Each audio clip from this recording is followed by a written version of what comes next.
Welcome back to another BIZ episode of the eCommerce Badassery podcast. I'm your host, Jessica Totillo-Coster. Today is a bit of a different episode. We're not talking strategies today, but there's an important conversation we have to have. Raise your hand if you fear being judged on the internet, whether it's fear that someone will judge how you look or what you say, that they'll take something out of context or make assumptions about who you are as a human, that they'll leave you a shitty product review or start talking trash about you on the internet, or just reply to one of your emails to tell you they think you suck. I really do wish we were all in a room together right now, because I'm pretty confident that if we were, you'd look around and see the majority of everyone else's hand up too. Now raise your hand if this has actually happened to you. Again, I'm sure many of you have experienced this. And when it does happen, it can really throw you off your game, right? You might start doubting yourself, wondering if this person is right, wondering if more people feel this way but haven't bothered to take the time to tell you. Maybe you question if you should even be an entrepreneur at all, and you think of throwing in the towel. Damn, that escalated quickly. And even if you're at a point in your business life or confidence where you're able to say, they're just one person out of the hundreds or thousands who think the complete opposite, it can still sting because, well, human. And let me tell you, no one is immune. Your favorite product-based business owner or online educator has probably experienced this too. The person you take the time to email or DM to tell them how much you love their product or their content, how much they inspire you or have helped you, someone has also emailed them to tell them they sound salesy or they suck. And in fact, this happened to me just a couple of weeks ago, which is what prompted me to record this episode. We recently reopened the doors to the lounge membership, and part of that marketing promotion was to run ads to a free resource download and then invite those who downloaded said resource to a free training where we went deeper into the process. And of course, there were some emails throughout this campaign encouraging subscribers to take the next steps. But one day, after someone received all of 2 emails from me,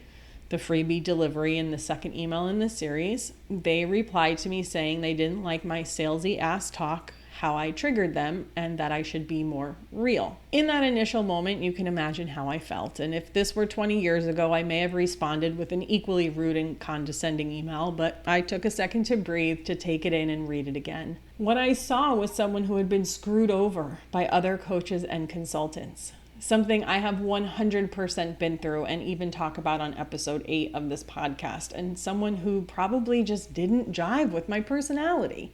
Ultimately, my heart went out to them because it seemed like they were still a little raw from whatever experience they had, and I have 100% been there. So I just emailed back with a few other e-commerce educators that they might like better. Afterward, I talked to my biz bestie, Nicole Dietrich, vented a little, and then went on with my day. But it was still nagging me.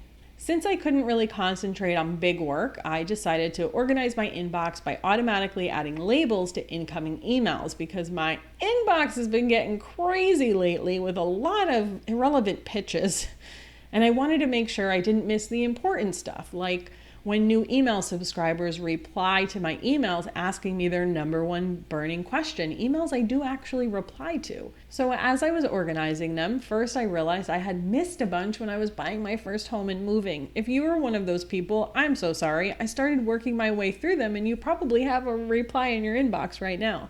But when I was reading them, email after email were messages from people who had been listening to my podcast, learning so much, seeing results from the things they were implementing, and were so grateful they had found me. Many of them spoke specifically to the fact that they love the way I teach and talk and my voice overall. The exact thing that triggered the person that emailed me. Not everyone is going to like you.